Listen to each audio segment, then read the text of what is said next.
They said the sea at Ibano never forgot. It whispered through palm trees and hummed against roasting zinc rooftops, carrying memories like driftwood, things that once floated but could no longer be claimed. Adora Nwosu arrived just as the sky dimmed with the promise of rain. The red earth road twisted like a memory beneath her feet. In the distance stood the old house waiting. She took a deep breath.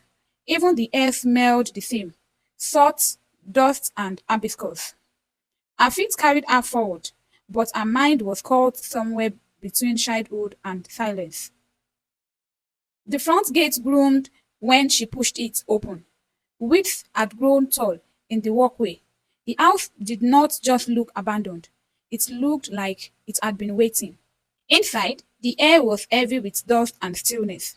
Light filtered through cracks in the shutters. The furniture was covered in clothes like forgotten ghosts. Adora walked slowly through the house. Every step made the floor creak like it was whispering. She ran her fingers along an old bookshelf where nothing remained but dust and a single cracked photo frame. She opened the door to what used to be her grandmother's bedroom. It smelled faintly of clothes, wood polish, and old perfume. A Bible rested on the nightstand beside a dried out saint's bottle. That night, rain began to fall. Adora lit a kerosene lantern, more out of memory than necessity, and walked down the narrow hallway toward the storeroom. In the storeroom, a shelf sagged dangerously to one side. Something wrapped in red cloth popped out from beneath it. Curious Adora knelt down and gently pulled it free. The box was smooth, hand-carved, and old. Her fingers trembling slightly as she unwrapped it. Inside were letters, dozens of them, all addressed to the same person. She sat cross-legged on the wooden floor, lantern beside her. The sound of rain on the roof faded to a soft heartbeat. She opened the first letter. My dearest Adebayo, it rained again today, and I thought of you. I always think of you when it rains. The sea brings your name to my ears like a hymn. I told myself I would not write again, but it seems I'm never very good at leaving things behind. Adora folded the letter slowly. She looked around the room again, but now it felt different, like the walls themselves held breath. Who was this Adebayo? Why were these letters never sent? And why had Mama Ifeoma hidden them? She looked back down at the box. The answers were not going to come from anyone living. But maybe, just maybe, the letters would speak. The storm hadn't let up by morning. The rain softened the red earth outside, turning the garden path into a ribbon of clay. But inside the cottage, everything remained still, as if the walls were holding their breath. Adora sat on the floor of the living room. The wooden box sat open before her. The letters, yellowed and delicate, were bound in faded ribbon, each addressed in the same familiar script to Adebayo. She hesitated before picking one up. Her fingers hovered as if the paper might burn. The first letter she opened smelled faintly of lavender and thyme. Her heart beat against her ribs as she read the opening lines aloud, the words catchy in her throat.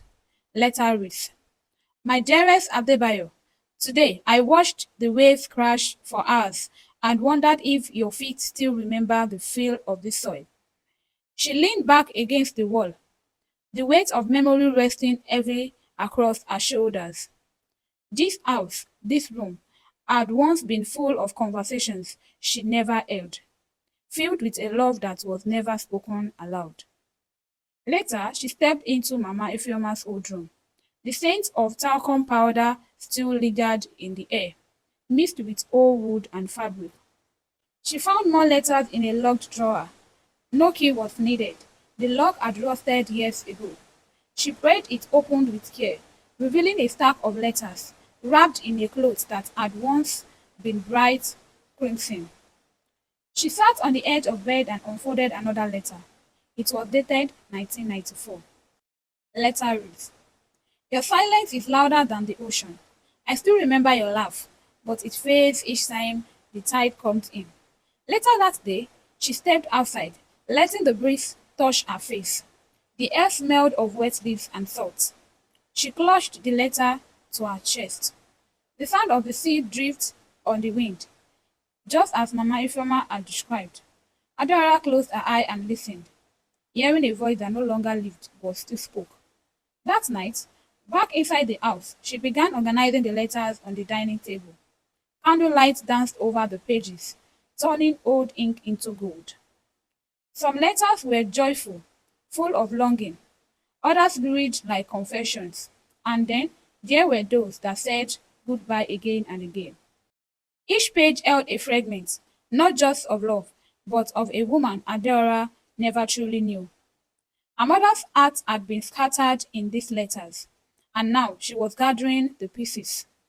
By midnight, she had read 8 letters. There were dozens more. She blew out the candle and stood in the hallway, the silence of the house wrapping gently around her. She did not feel alone this time. She felt washed over.